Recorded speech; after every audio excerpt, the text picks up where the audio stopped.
kalau istilah second kabinet kan sebenarnya tidak hanya soal keuangan kan ya, tapi juga soal misalnya perhubungan, soal ya perdagangan tentu saja, pertanian dan sebagainya kan itu yang harus orang yang profesional kan. Iya. Situasinya sekarang ini kan kalau yang saya dengar ini kan dalam penyusunan kabinet ini sebenarnya partai-partai ini sebenarnya lagi gelisah. Lagi gelisah ya Pak? Lagi gelisah dengan kata Mas Muzani tadi, second kabinet.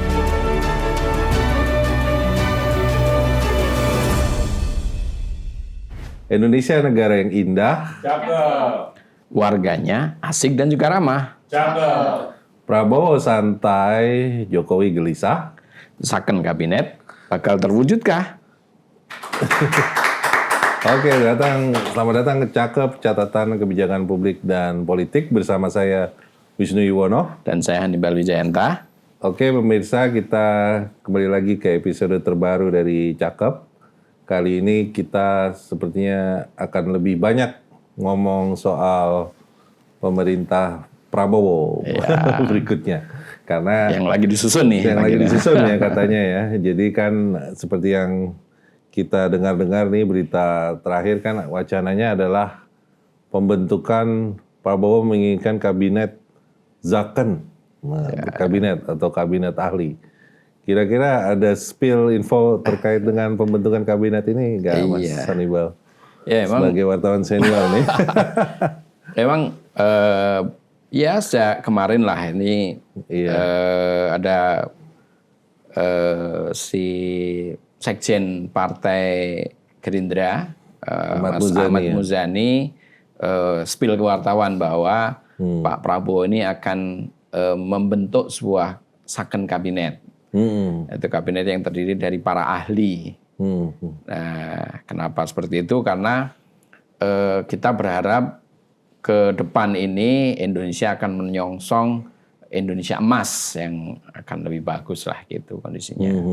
Nah, itu yang mulai rame dan juga pagi tadi kemudian ada juga Ketua Umum Partai Amanat Nasional itu spill juga menceritakan bahwa kabinet yang akan disusun oleh Mas Prabowo, Pak Prabowo ini akan berjumlah 44 menteri. Jadi ini waduh agak mengagetkan juga, second kabinet tapi 44 menteri ini ya mungkin nggak nih. Iya gitu. makanya ini kan sejalan juga dengan proses di DPR ya. Betul. Proses revisi undang-undang kementerian. Betul. Nah, besok akan diketok di paripurna katanya. Undang-undang Kementerian Negara. Nah, di situ memang ada perubahan di pasal 15 terutama. Nah, di situ disebutkan bahwa dikarenakan kebutuhan pemerintah, maka penyusunan kabinet itu diserahkan pada kepala negara terpilih gitu kan. Jadi kalau dulu disebutkan angkanya kan di zaman 34 ya maksimum 34 kan di Undang-Undang Kementerian Negara terakhir ya. Betul. Nah, di revisi ini itu diambangkan jadi terserah kebutuhan dari kepala negara gitu. Kalau nggak salah kalimatnya terkait dengan efektivitas pemerintah penilaiannya gitu ya. Betul. Tapi ya judgement-nya diserahkan kepada presiden gitu kan. Nah, itu yang muncul di permukaan yang ada tadi Mas Ahmad Muzani, terus kemudian ada Ketua Umum PAN Pak Zulkifli Hasan. Nah, kita juga dapat beberapa cerita tentang misalnya kemarin hari Senin ya, Bu Sri Mulyani sudah ketemu sama Pak Prabowo di gedung Kementerian Pertahanan dan bersama Wakil Menteri Keuangan Pak Thomas Djiwandono. Nah, konon di situ ya menyampaikan tentang profil anggaran negara di 2025 dan sebagainya. Nah, itu juga rame bahwa wah ini jangan-jangan Menteri Keuangan akan tetap Bu Sri Mulyani gitu. Iya. Nah, kalau saya dengar sih dari bukan kubu ya, dari orang dalam Kementerian Keuangan ya memang Bu Sri masih cukup berminat katanya begitu. Oh gitu. Iya. Oke. Nah, Mas Prabowo juga akan membutuhkan sosok yang bisa diterima pasar, Iya. yang secara profil tidak mengejutkan dan juga cukup memberikan ketenangan pasar lah gitu. Iya. Nah, berapa calon yang sempat muncul yang dirumorkan di tengah publik kan dianggap siapa nih orang baru nanti gimana mengelola ekonomi gitu. Karena saya juga kebetulan baca ya pemirsa ya, kalau nggak salah tadi pagi ya, bahwa itu tadi salah satu pembicaraan Bu Sri Mulyani dengan Prabowo ya sebagai presiden terpilih, yaitu ya era APBN dengan defisit 2,8%. Nah itu angka 2,8% ini cukup besar, pemirsa ya, karena ya itu tadi untuk membiayai program-program yang dianggap program populis Pak Prabowo, terutama misalnya makan siang gratis, makan siang bergizi sekarang namanya. Makan siang bergizi sekarang ya, makan siang bergizi, dan tentu saja ada alokasi untuk IKN juga, gitu kan. Nah, jadi mungkin makanya ketokohan Bu Sri Mulyani itu mungkin dibutuhkan ya untuk meyakinkan para komunitas internasional ya, bahwa ya kebijakan ekonomi dari pemerintah Prabowo nantinya akan menganut prinsip kehati-hatian dalam pengelolaan keuangan negara. Karena kemarin kan sempat dikritik oleh lembaga-lembaga pemeringkat kan itu jadi dan donor internasional juga kan secara implisit ya, World Bank, IMF juga mungkin secara implisit walaupun tidak frontal juga memperingatkan ya prinsip kehati-hatian itu menjadi hal yang utama. Mungkin itu ya salah satu. Tapi konon juga ada suara lain yang menjagokan sebagai Menteri Keuangan itu adalah Gubernur Bank Indonesia, Pak Peri Warjio. Itu juga namanya konon sempat disebut-sebut karena sebenarnya di masa COVID kemarin kan ya BI yang saya menyelamatkan ekonomi kita kan dengan kebijakan-kebijakan perbankannya. Gitu. Ya, jadi portfolio ekonomi ini akan menarik ya pemirsa karena ya itu tadi sepertinya tokoh-tokoh yang dikeluarkan sebagai diskursus kebanyakan yang non politisi. Jadi saya juga mendengar misalnya Budi Gunawan Sadikin, ya Menteri Kesehatan saat ini ya, karena dianggap akan tetap dipertahankan. Iya, bahkan menjadi Menteri Keuangan juga tuh dipertimbangkan karena pengalaman beliau yang cukup lama dan sukses di sektor perbankan ya sebagai Direktur Utama Bank Mandiri dan menjadi Dirut PT Inalum juga yang mensukseskan kalau nggak salah pembelian saham Freeport kalau nggak salah pada waktu itu. Jadi seru juga nih soal persaingan pada tokoh-tokoh non politik yang dianggap sebagai profesional atau teknokrat untuk mencapai posisi ini. Dan tentu saja ada juga kandidat lain seperti Wakil Menteri BUMN Pak siapa tuh yang bukan Pak Pahala, satu lagi Pak Kartiko. Pak Kartiko, Pak Kartiko juga salah satu kandidat yang saya dengar. Kemudian tentu saja Pak Profesor Suhasil, Wakil Menteri Keuangan ya, tentu saja salah satu kandidat juga yang mewakili kaum teknokrat ini gitu. Tapi ngomong-ngomong tadi kan. Sebenarnya second kabinet itu kita pernah mengalami belum sih Mas? Oh, gitu. Kalau yang jadi saya juga jadi teringat lagi istilah ini ya, tiba-tiba muncul dilemparkan oleh Pak Ahmad Muzani. Terus jadi saya jadi ingat waktu saya menulis disertasi nih Mas Aribal ya. Kebetulan saat saya menulis disertasi kan saya juga menyoroti pertarungan antara kelompok ya dulu istilahnya itu administrator lawan revolusioner gitulah. Nah administrator tuh biasanya yang mewakili kelompok teknokrat. Di kabinet kapan itu? Di kabinet setelah baru saja merdeka tentunya pada waktu itu ya Pak Muhammad Hatta dianggap mewakili kelompok teknokrat ya. Dan salah satunya pendukungnya adalah ayahanda Presiden terpilih Pak Prabowo, Pak Sumitro ya. Dia pernah menjadi Menteri Keuangan di beberapa kabinet awal. Nah itu dia juga dianggap walaupun partainya Sosialis Indonesia tapi dianggap mewakili kelompok teknokrat. Dan tentu saja tokoh teknokrat yang dipercaya oleh Soekarno, yaitu Insinyur Juanda tahun 57 berarti tahun 57 ya. Jadi itu dia menjadi Perdana Menteri terakhir Di kabinet masa parlementer. Dia paling lama tuh 2 tahun. Ya untuk ukuran parlementer kita tahu kan pada waktu parlementer nggak sampai berganti-ganti. bahkan waktu itu, ya. Berganti-ganti Perdana Menteri ya.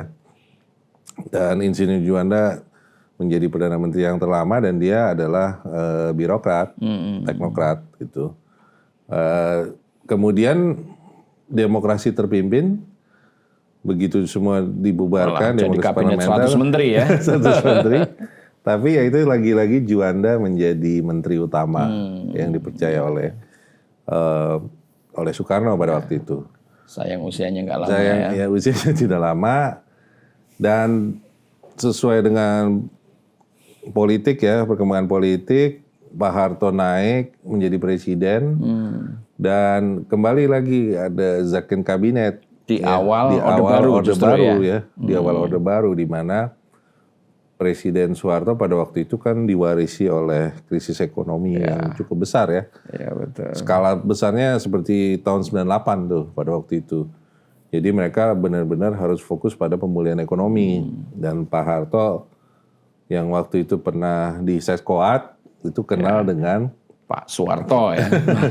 Profesor Wijoyo, Pak Wijoyo ya. Para dosen-dosen di Seskoat. Di Seskoat yang juga merupakan akademisi di Fakultas Ekonomi UI pada waktu itu ya.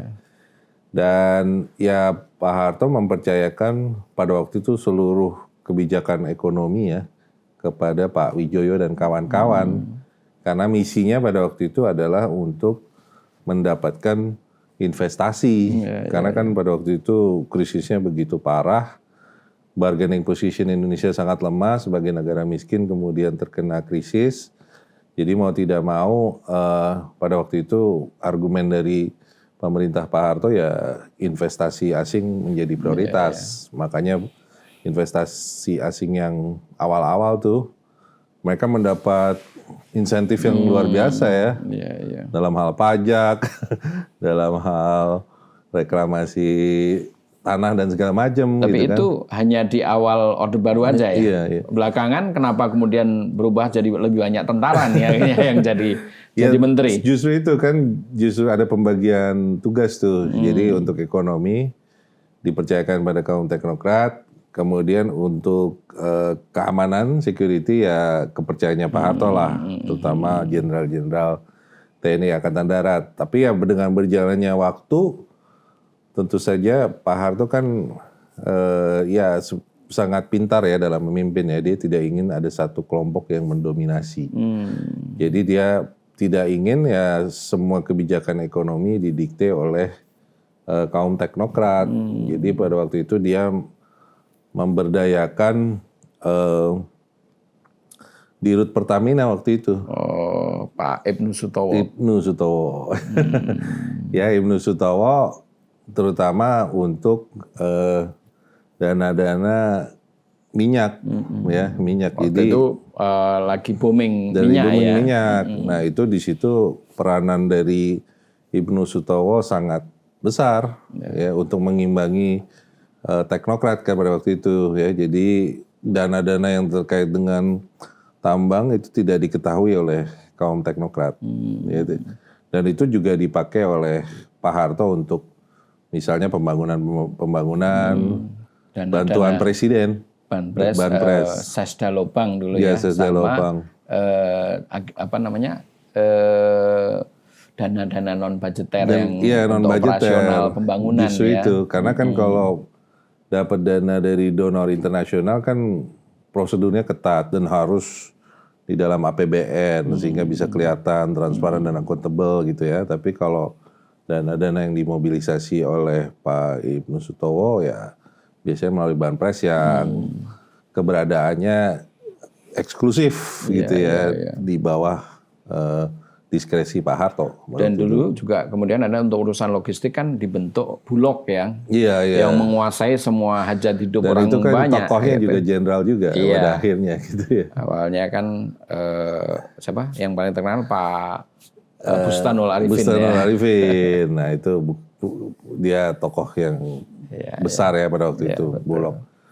Nah tentu saja dengan berjalannya waktu kan ya dinamika akhirnya bergeser juga. Kemudian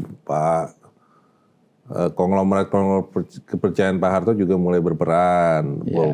Hasan almarhum, Sudono Salim almarhum. Dulu kan ada istilah untuk membesarkan kue ekonomi pakai teori trickle down effect kan Pak Harto kan merangkul para konglomerat ini kan. Iya. Nah, tapi kenyataannya gimana kan enggak ya itu dia juga, justru pada akhirnya ya kritikan yang begitu besar terhadap Pak Harto ya lebih memperkaya kroninya gitu ya. Kroninya dalam hal ini pengusaha-pengusaha besar. Dan kroninya ini juga tentu saja dengan usia anak-anak Pak Harto yang semakin dewasa, maka anak-anak Pak Harto mulai terlibat dalam bisnis gitu kan, dan mereka juga mempunyai portfolio usaha yang sangat-sangat besar pada waktu itu. Setelah itu kan ada reformasi. Nah, tapi apakah kemudian di kabinet katakanlah Pak Habibie, Gus Dur, Mbak Mega, kemudian Pak SBY atau juga Pak Jokowi, apa kemudian membuat second kabinet juga kan? Nah, itu jadi yang menarik kan teknokrat ini sempat bargaining posisinya naik di waktu krisis 98 ya. Karena kan pada waktu itu Indonesia benar-benar terpukul dan Pak Harto pada waktu itu benar-benar membutuhkan bantuan IMF ya untuk membail out ekonomi kita ya. Dan tentu saja peranan dari Pak Wijoyo dan kawan-kawan sempat meningkat pada waktu itu. Negosiasi segala macam. Cuman Pak Harto kan menolak IMF gitu kan. Preskripsinya ditolak segala macam dan kondisi ekonomi makin memburuk dan akhirnya memaksa beliau tersingkir. Nah, di sempat kan Kamdesu yang sedekap dan kemudian Pak Harto udah harus tanda tangan itu kan. Iya, itu foto yang terkenal itu ya, itu seblunder dari IMF ya. Iya. Sehingga akhirnya program IMF tidak mendapat ownership dari masyarakat. Masyarakat mulai kritis terhadap IMF segala macam. Dan pada waktu pemerintah Habibie kurang lebih dia juga mencoba merangkul teknokrat ya. Jadi misalnya penunjukan Menteri Keuangan Pak Bambang Subianto almarhum, itu juga atas rekomendasi Prof. Wijoyo gitu kan. Kemudian Menteri Bappenas Pak Budiono itu juga atas rekomendasi Prof. Wijoyo juga.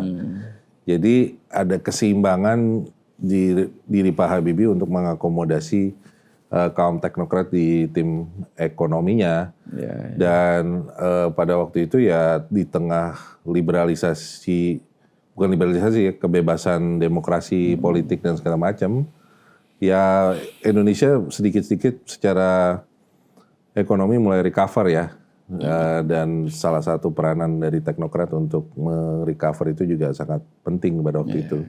Walaupun pada akhirnya banyak juga skandal kan.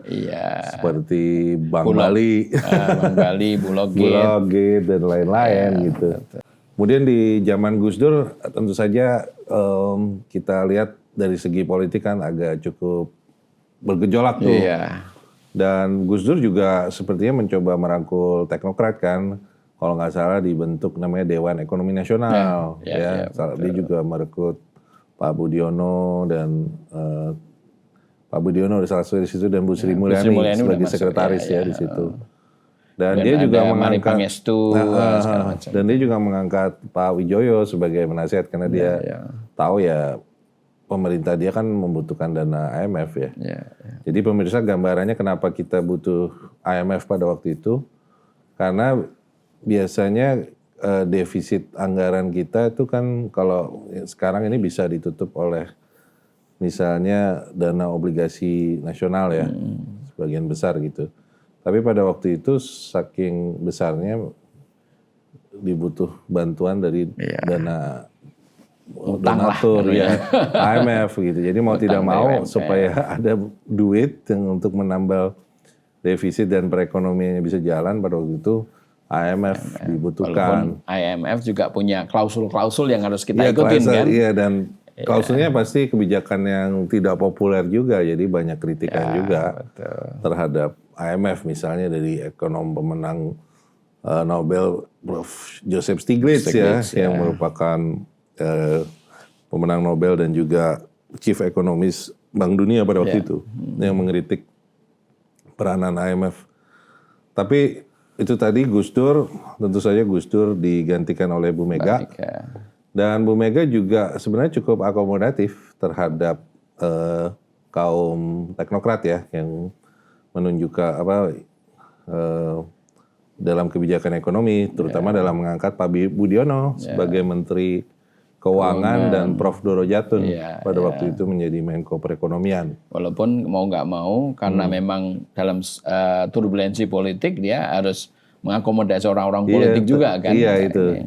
Dan tentu saja yang pada waktu itu menteri yang punya pengaruh besar di portfolio ekonomi adalah kepercayaannya beliau pada waktu itu ya. Pak Laksamana sekali. Yang Menteri sekarang udah pindah BUMN. kongsi. Iya, Menteri BUMN. Menteri BUMN. Nah, itu saya rasa teknokrat dan Pak Laks pada waktu itu ya tetap dianggap sebagai profesional juga ya, walaupun dia mewakili PDIP pada waktu itu. Ada Pak Kwik juga, Pak Kwik dia juga orang PDIP juga, walaupun dia sebagai ekonom juga. Tapi dia kan Sering berantem dengan teknokrat kan. Betul. Malah itu yang dikritik waktu beliau menjadi Menko Perekonomiannya Gus Dur. Nah, gitu kalau zaman ini Pak SBY ini gimana nih? Nah, Pak SBY lagi-lagi cukup mengakomodasi kaum teknokrat ya dalam hal ini, di mana beliau pada waktu itu kan mengganti Pak Abu Rizal Bakri ya dengan Pak Budiono menjadi Menko Perekonomian, dan tentu saja pada saat reshuffle itu di mana dia mengakomodasi kaum teknokrat, yaitu Bu Sri Mulyani juga dipromosikan dari Menteri Bappenas menjadi Menteri Keuangan pada waktu itu. Dan kita lihat juga pada akhirnya banyak Bu Mari Pangestu ya menjadi Menteri Itu mungkin Perdagangan. di periode pertama ya. Kalau periode kedua kan lebih banyak mengakomodasi partai-partai politik kan. Nah itu dia. Periode kedua Pak SBY ini mulai pengaruh teknokrat mulai turun kalau saya perhatikan ya. Walaupun pada awalnya mereka mengangkat Bu Sri Mulyani sebagai Menteri Keuangan, tapi Bu Sri Mulyani kan terkena kasus Bank Senturi. Ya, Bank Senturi. Bank Senturi kan, Pak Budiono juga padahal pada waktu itu Pak Budiono udah menjadi Wapres ya. Pada awalnya diperkirakan dengan mengangkat Wapres Pak Budiono peranan teknokrat semakin besar, tapi ternyata Bu Sri Mulyani kan karena kasus Bank Senturi akhirnya dipaksa mengundurkan diri dan beliau akhirnya bekerja di Bank Dunia. Bank Dunia pada waktu itu. Kemudian Bu Mari Pangestu justru digeser tuh. Dia Menteri Perdagangan akhirnya digeser ke Menteri Pariwisata dan Ekonomi Kreatif. Nah, disitulah tanda-tanda figur teknokrat mulai turun, dan akhirnya yang justru mendominasi kebijakan SBY periode kedua tuh Pak Hatta Rajasa tuh sebagai Menko Perekonomian ya. Saya ingat orang partai. Orang partai gitu ya.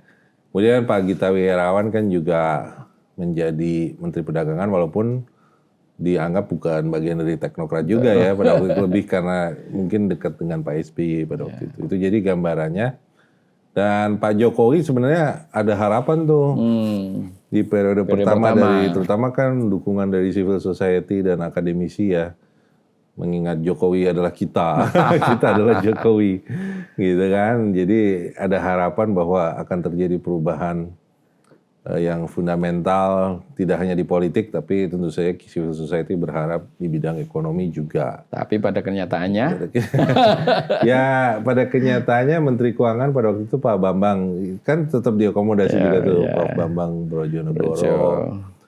Kemudian, tapi ya itu tadi, semakin sedikit portfolionya ya. Dan heavy-nya Pak Jokowi akhirnya kan ngurusin lebih banyak ke urusan politik kan. Iya. Jika dia apalagi di periode kedua ya. Iya, periode kedua. Kemudian dia akan mengambil Bu Sri Mulyani juga di tengah jalan ya menjelang periode terakhir. Tapi ya kolega-kolega Bu Sri Mulyani yang waktu itu cukup banyak di periodenya Pak SBY itu makin berkurang. Jadi mereka pengaruhnya makin lama makin berkurang juga. Kalau istilah second kabinet kan sebenarnya tidak hanya soal keuangan kan ya, tapi juga soal misalnya perhubungan, soal ya perdagangan tentu saja, pertanian dan sebagainya kan itu yang harus orang yang profesional kan. Iya, iya. Bukan hanya sekedar ya orang partai yang kebetulan punya perusahaan apa yang berkaitan dengan pertanian misalnya gitu. Ya mungkin misalnya Pak Menteri Perhubungan sekarang Pak Budi ya, Pak Budi, kemudian Menteri PUPR Pak Basuki itu kan ada perdebatan apakah dia lebih kepada orang kepercayaan Pak Jokowi apa beliau teknokrat gitu yang tidak partisan. Nah, karena Pak Jokowi ada jalur lain nih, jalur relawan istilahnya ya. Jadi bukan partai politik juga bukan, tetapi teknokrat juga bukan, akademisi juga bukan, tapi ya mereka pendukung individu gitu ya dalam hal ini Pak Jokowi, dan mereka diakomodasi juga di kabinet Pak Jokowi gitu. Jadi fenomena relawan ini baru ada di Pak Jokowi nih kalau saya perhatiin ya. Sekarang kan seperti tadi yang Mas Muzani kan bilang bahwa akan bentuk second kabinet. Tapi dengan kenyataan proses politik yang ada itu kan ada koalisi besar. Sekarang ini ada Kim Plus dan konon semua mendapatkan janji jatah gitu. Iya. Nah, jatah untuk masuk kabinet. Yang ini dapat 5, yang ini dapat 4, yang dapat ini mungkin nggak itu? Ya itu yang namanya kontradiksi ya, dalam arti seharusnya kan jaken kabinet ini atau kabinet ahli ini lebih mengutamakan keahlian daripada kepentingan politik. Karena yang ditakutkan kalau terlalu banyak kepentingan politik, itu ada istilah di tahun 90 atau 80-an tuh akan terbentuk namanya ersatz kapitalisme. Sistem kapitalis rente ya. Karena biasanya personil atau profil kabinet dari partai politik itu lebih mengutamakan kepentingan jangka pendek, yaitu kepentingan pemilu berikutnya, yaitu 5 tahun. 5 tahunan. Sedangkan biasanya kalau teknokrat, profesional kan diharapkan kepentingannya jangka menengah dan jangka panjang gitu kan. Karena kalau kepentingannya sangat jangka pendek ya impact-nya ya mungkin tidak terasa dalam 5 tahun, tapi dalam 10 tahun misalnya anggaran menjadi semakin tidak terkelola dengan baik gitu ya. Komposisi utangnya tiba-tiba makin banyak gitu kan. Kemudian industrialisasi tidak terwujud. Industrialisasi kan sebenarnya itu yang dibutuhkan oleh sebuah negara ya. Pak Faisal Basri dalam diskusi kita kan juga mention itu.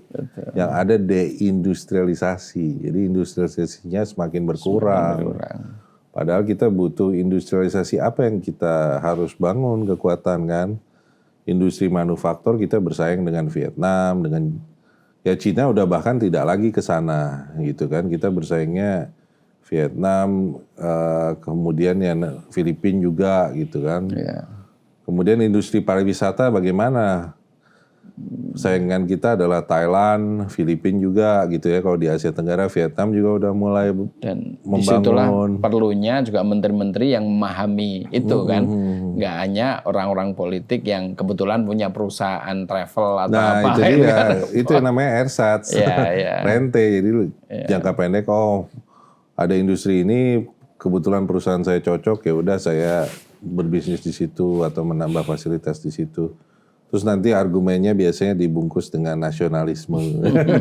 Padahal itu adalah teman-temannya dekatnya gitu kan. Kalau yang biasa disebut sebagai oligarki itu masuk juga di situ. Iya, maksudnya oligarki kan dianggap sebagai pengusaha yang terlalu mengutamakan kepentingannya sendiri ya. Kepentingan sendiri tentu saja dalam hal kepentingan bisnis dan kepentingan ekonomi, membesarkan kelompok bisnisnya. Gitu. Sementara sekarang ini kan sebenarnya ya banyak para politisi ini ya punya bisnis, punya ya kerajaan bisnis bahkan. Nah itu apakah mungkin itu tadi yang cita-cita Pak Prabowo untuk membentuk membentuk second kabinet itu tadi? Nah itu dia, makanya nanti diuji oleh konsistensi beliau ya. Oke, beliau ingin kabinet ahli, berarti mengutamakan keahlian, impartiality yang dipraktekkan oleh bapaknya Sumitro Jaya Hadikusumo pada waktu menjadi Menteri Keuangan dan dipraktekkan kembali oleh beliau pada saat menjadi Menteri Perdagangan dan Menristek. Beliau kan salah satu kenapa beliau tidak ada kesepakatan dengan Pak Harto ya karena beliau beranggapan ya korupsi, nepotisme, konflik of interest di zaman Pak Harto terutama setelah 20 tahun terakhir begitu marak gitu kan. Nah, apakah beliau akan mengikuti paradigma itu? Nah, itu kan menjadi pertanyaan besarnya gitu. Dan kita berharap dia akan mengikuti paradigma seperti itu karena ya terbukti kan walaupun pertumbuhan ekonomi kita ya relatif baik lah, walaupun nggak meroket gitu ya. Tidak seperti janjinya Pak Jokowi akan meroket. Kalau meroket kan waktu itu 7%, 8% kan dulu saya ingat tuh target Pak Jokowi ya, jangan jangan segan untuk target tinggi-tinggi gitu. Kalau bisa 7% dan 8%. Tapi kan di zaman Pak Jokowi paling tinggi 5%, 6% aja tidak terwujud ya. Mungkin nanti tahun ini terwujud, tapi ya itu jauh dari target 7 dan 8% itu yang dibutuhkan. Situasinya sekarang ini kan kalau yang saya dengar ini kan dalam penyusunan kabinet ini sebenarnya partai-partai ini sebenarnya lagi gelisah. Lagi gelisah ya Pak? Lagi gelisah dengan kata Mas Muzani tadi, second kabinet. Nah, sementara partai politik kan berharapan dengan mereka sudah ada di awal mereka akan dapat sekian kursi ini kan juga berharap orang-orang partai inilah yang akan banyak. Nah, saya juga dengar bahwa kayak misalnya ini kan ada perubahan politik misalnya situasi politik di Golkar. Ketika zaman masih ketuanya Pak Erlangga kan konon ada tertulis hitam putih bahwa saya Golkar akan mendapatkan 5 kursi termasuk Pak Erlangga. Nah, sekarang ini dan bahkan kan ada wacana menteri pertama kan? Nah, menteri utama Pak Erlangga malah terpental ya. Betul, malah enggak jadi. Kan kalau sekarang kan udah diganti Ketua Umum Golkar kan Pak Bahlil. Apa iya mungkin seperti yang semula kan pasti akan. Nah, sementara partai-partai lain kan konon tidak ada, istilahnya tertulisnya nggak ada. Dan kalau saya dengar dari pihaknya Pak Prabowo ya partai-partai itu yang menyodorkan. Tapi ya semuanya masih diterima aja kan. Ada usulan, ada permintaan ya monggo. Nah, justru yang kemudian ketika proses Kim ini yang menawari, menekan, memfasilitasi kan, sebenarnya Pak Jokowi untuk memperkuat ini kan, yang bisa melanjutkan dan pembangunan. Itu pun kebanyakan personel dari Gerindra dan orang dekat Pak Prabowo ya. Yang sekarang kan. Ini ya betul. Nah ini yang kemudian kalau kata kawan-kawan ini ya, sebenarnya partai politik lagi agak cemas ya. Cemas, termasuk sekarang ini kayak situasi pilkada DKI ternyata berkaitan dengan kabinet ya. Dengan kabinet. Seperti misalnya kemarin kan Mas Pramono Anung maju dari PDIP. Nah, rupanya ada semacam keinginan Pak Prabowo itu kan agar semua bisa bersama-sama membangun negara lah, dirangkul semua termasuk PDIP. Nah, yang saya dengar sekarang ini posisi Gerindra, posisi Pak Prabowo sebenarnya lebih mengendorse Mas Pramono ya. Untuk di Pilkada DKI dengan harapan ini juga bisa merangkul PDIP supaya bisa dan masuk kabinet, Ibu Mega terutama gitu. Gitu. Jadi cukup khawatir juga nih Mas Ridwan Kamil dan Mas Suswono ini karena yang saya dengar ini beberapa kawan-kawan mereka yang siap mendukung logistik dan sebagainya terpaksa harus menahan diri. Oh, oke. Gitu. Iya, karena saya lihat juga di televisi dan ini pergerakannya lambat sekali nih. Betul. Pak Ridwan Kamil banyak penolakan gitu ya. Iya, penolakan. Terus ada kemarin kan yang akan diumumkan ketua tim pemenangan Ahmad Saroni dari Nasdem ternyata mengundurkan diri malamnya ya.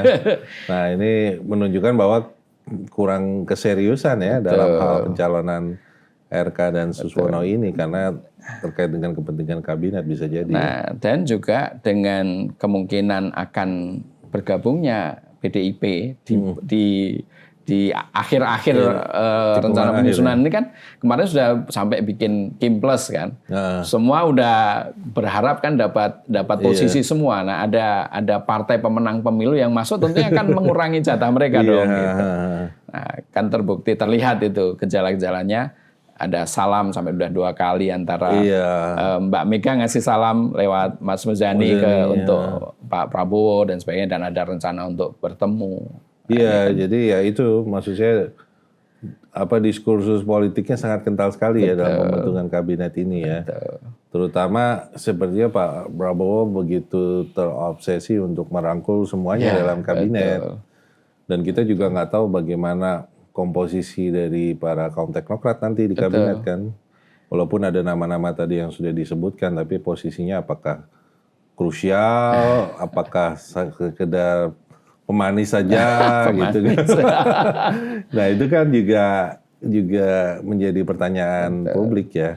Jadi untuk prioritas Pak Prabowo ke depan ini termasuk kalau kita melihat kabinet nanti kan jadi termasuk ketika dikatakan sama Pak Zulhas bahwa kementerian akan ada 44 ya. Wah, ini cukup gemuk juga. Terakhir kan zaman Pak Jokowi ini kan 34. Bahkan Pak Harto pernah 24. Tapi belum dihitung wakil menteri itu. Ya. Nah, yang saya dengar katanya sekarang ini Pak Prabowo malah justru akan menghilangkan wakil menteri. Ya. Ini menarik juga karena kan berarti jatahnya makin berkurang nih partai-partai ini yang tadinya berapa, kalaupun nggak jadi menteri jadi wakil menteri lah. Iya. Semacam itu. Ya, menarik pemirsa ya bagaimana itu tadi begitu banyak diskursus ya dalam pembentukan kabinet.